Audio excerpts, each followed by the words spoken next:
En belle boutique fleur, mon blaf poisson et puis un bon biguine.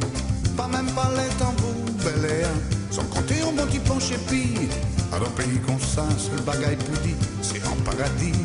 Grand bambou penché, flûte en bas là, dalica clairé, la mer toujours blé, soleil caféiant.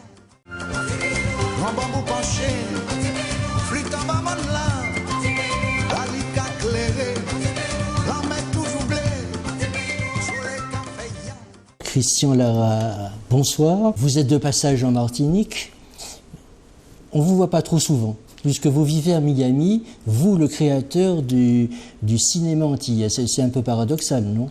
C'est pas Miami, c'est Los Angeles. Los Angeles, c'est encore mieux. Parce que d'abord, c'est la capitale du cinéma, et que l'âge avançant, je me suis dit qu'il fallait quand même que j'aille jusqu'au bout de mon rêve. Or, qu'est-ce que c'est que mon rêve?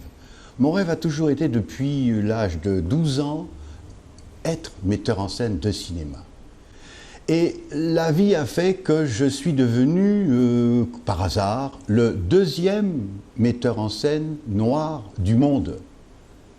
Donc, à l'âge où je me suis dit, ben, il ne reste pas tellement longtemps, profitons-en, je vais à Los Angeles, à Hollywood. Voilà. Et c'est pour ça d'ailleurs que le Festival du film noir de Los Angeles vous rend hommage pour toute votre carrière. Oui, ça, en principe, quand on rend hommage, il y a toujours du sapin dans l'air. C'est pour cette raison que j'aime sans aimer, mais ça n'empêche que le Pan African Film Festival de Los Angeles, c'est quand même le plus grand festival des États-Unis pour les Blacks. Je dois dire les Afro-Américains. Et par conséquent, moi, c'est une chose qui me comble parce que ça me permet en même temps de faire découvrir mon cinéma à un public qui souvent ignore même où se trouve la Guadeloupe et la Martinique.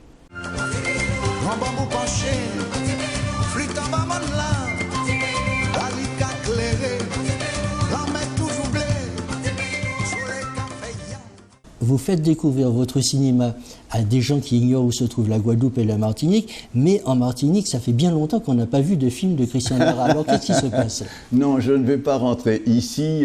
Bon, c'est-à-dire que très simplement, je suis boycotté par le circuit Élysée. Mais ça, je n'en dirai pas davantage. J'aurais aimé, très franchement, que mes films passent, parce qu'avant tout, la base de mon cinéma, c'est quand même les Antilles, c'est quand même la Martinique. Et je dois dire, j'attache une très grande affection pour la Martinique, parce que je me souviens que le président Darcière m'avait aidé en son temps, et je ne suis pas quelqu'un qui oublie, je ne suis pas quelqu'un qui met de côté un peu quand on l'a vraiment aidé. Et Camille Darcière m'avait aidé à un moment donné, et je tiens aujourd'hui à le saluer où il se trouve. Grand bambou penché, flûte en bas là, dalica clairé, la mer toujours blé, soleil caféiant. Cette année, on va célébrer le premier Joséphine's Day, pas en Martinique, mais à Sainte-Lucie, parce que bon, il semblerait que Joséphine soit née peut-être à Sainte-Lucie, bon, mais vous serez aux premières loges, parce que c'est vous qui avez tourné un film qui s'appelle Le Mystère Joséphine. Oui. Alors, quid de ce film-là? Ben, d'abord, je crois qu'il a été programmé et déprogrammé sur Martinique Première comme sur Guadeloupe Première, mais j'ai l'impression... Vous êtes le mal-aimé, quoi. Non, c'est pas le mal-aimé, c'est que, bon, vous savez, parfois on gêne quand on dit trop rapidement ou est trop tôt la vérité. Prenons un film comme Mamito, par exemple. 30 ans après, rien n'a changé. Mais enfin, passons. En ce qui concerne Joséphine, vous savez, Eric, moi j'ai eu la chance de faire ce film et j'en suis très fier. Pourquoi? Parce que j'ai eu à fabriquer un film avec pas grand-chose, mais avec des artisans, et souvent des artisans martiniquais. Par exemple, il y avait le plus grand brodeur de France qui est martiniquais. Il y a le plus grand, par exemple, il y a un des couturiers phares de Martinique qui nous a beaucoup aidés. Ce qui fait que faire un film avec des artisans de cette importance, je vais vous confier un secret, peut-être un scoop. je pense à faire un autre film, mais cette fois uniquement sur Joséphine. Après le mystère, le fond du problème. Absolument. Mais alors bon, les téléspectateurs, comme ils n'ont pas vu le film, il n'est pas passé ici. Hein. Non, mais il va passer. Mais en 2 mots, le scénario c'est quoi? Puisque le mystère Joséphine, alors.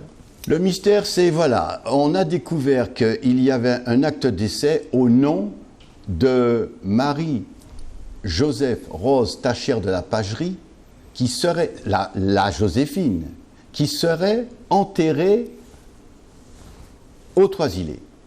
Or, la Joséphine a un acte de décès à la Malmaison en 1814. 2 actes de décès pour une même personne, c'est impossible. Ça fait un de trop. Ça fait un de trop. Ouais. Donc cherchez le mystère. Et donc nous avons cherché et nous avons découvert pas mal de choses historiques. Parce que moi, quand je fais un film historique, croyez-moi, tout est historique, je n'invente rien. Mais comme c'était un film pour la télévision, il a fallu que je romance le côté présent. Or, par exemple, prenons un cas d'Elgrès. D'Elgrès, j'ai fait 3 films sur l'épopée d'Elgrès. J'ai fait un film de réflexion. Delgrès qui était martiniquais. Bien sûr, mais qui avait, je crois, sa mère guadeloupéenne. Donc, nul n'est parfait. Hein. Grand bambou penché, flûte en bas mon là, la lica clairée, la mer toujours blée, soleil caféiant. J'ai donc fait 3 films sur l'épopée d'Elgrès. Un qui était un brouillon, un autre qui était un film de réflexion et un autre qui était un film d'action. Joséphine, j'espère faire 2 films. Le deuxième sera vraiment sur Joséphine, l'histoire de Joséphine, et non pas le mystère, c'est l'histoire de Joséphine parce qu'on a dit beaucoup de choses sur elle, mais souvent des vérités qui ne sont pas vraies. Par exemple, on dit toujours qu'elle a rétabli l'esclavage, c'est faux. Elle n'a jamais Et c'est pour ça d'ailleurs qu'on lui a coupé la tête à la savane. Je ne sais pas, Oui. mais pour le moment, je sais, moi, personnellement, parce que j'ai lu des lettres qu'elle a écrites à sa mère, où elle parlait des esclaves et des choses comme ça, et Bonaparte, lui, ne tenait pas compte de... Elle n'avait aucune influence sur Bonaparte. Quand Bonaparte, en tant que premier consul, a rétabli l'esclavage, c'était uniquement pour des questions économiques, c'est-à-dire pour faire rentrer de l'argent, parce qu'il voulait faire la guerre. C'est tout. Grand bambou penché, flûte en bas mon là, la lica clairée, la mer toujours blée, soleil caféiant. À une époque, vous aviez le souhait, le projet de faire un musée où on aurait retrouvé tous les costumes d'époque que vous avez utilisés. Oui. Parce que bon, ils sont là dans des cartons, dans des caisses. Non, on a fait un boulot formidable. Par exemple, le plus grand costumier de France qui loue les costumes à toutes les grandes productions françaises, lorsqu'il a appris que j'allais faire un film sur Joséphine, il est descendu de son bureau, il m'a dit « C'est vous qui vous occupez de l'histoire de France ?» Et je lui dis, mais c'est aussi notre histoire. Alors là, il m'a regardé et à ce moment-là, il a ouvert des secrets, des choses. Par exemple, est-ce que vous savez que lorsque Napoléon s'est fait sacrer empereur, le sceptre qu'il avait, c'était le sceptre de Louis XVI. C'est-à-dire qu'il n'a pas eu le temps de confectionner comme une épée d'académicien son propre sceptre. Donc il a piqué, par exemple, il a pris la couronne de Charlemagne. Alors que dans le tableau de David, on montre une couronne ducale comme ça, la couronne de Charlemagne, elle est comme ça. Et pourquoi Napoléon a voulu que ce soit la couronne de Charlemagne? Parce qu'il a voulu que l'empire de Charlemagne soit une continuité de son propre empire. Voilà. On a refait à l'identique. On a été à la Malmaison, on a récupéré les cottes des costumes, le manteau de cour de l'impératrice, le manteau de cour de Napoléon. On a tout refait à l'identique. Évidemment, ça n'a pas coûté aussi cher, mais ça a coûté beaucoup. Et c'est très lourd pour une production comme la mienne. Très lourd. Grand bambou penché, flûte en bas mon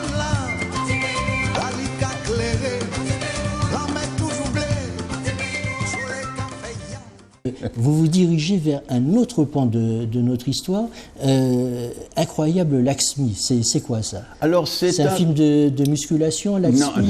Non. Lakshmi, c'est une déesse indienne. C'est-à-dire que je me suis rendu compte que la communauté indienne était mise de côté. Elle n'est pas visible à l'écran dans nos îles. Et je me suis dit, pourquoi? Et comme j'ai eu la chance d'avoir un film Héritage perdu qui a été sélectionné au festival de Goa en Inde, là, ils m'ont dit, mais vous avez des Indiens et on ne les voit jamais à l'image. Et donc là, j'ai rencontré le président Letchimy, je lui ai dit, mais il faut faire quelque chose qui mette en valeur la communauté indienne et qui fasse, je voudrais faire un film qui soit une espèce de passerelle entre la communauté indienne qui garde certaines traditions et puis l'Inde éternelle. Mais ça, c'est un projet. Je n'en dirai pas davantage. C'est un projet. Vous n'êtes pas allé plus en avant. Ah si. Je vais très en avant de tous mes projets, mais à un moment donné, il y a la décision qui m'échappe. La décision, entre autres, de la région, la décision de la distribution en France. J'ai déjà une distribution américaine, parce que j'ai convaincu un distributeur américain de sortir le film, ça au moins c'est fait. J'ai un coproducteur en Inde qui m'attend désespérément, qui me dit alors qu'est-ce qui se passe? J'attends. C'est la commission permanente qui décide, parce qu'il faut quand même que j'apporte aussi ma quote-part à l'ensemble de l'opération. Ça, c'est évident, ça. Alors donc j'attends avec beaucoup d'impatience, je dois dire. En belle bouche et fleurs, bon blaf poisson et puis un bon biguine. Pas même pas les tambours, bel air, sans compter un bon petit penché puis. À un pays comme ça, c'est le bagaille plus dit, c'est en paradis. Grand bambou penché,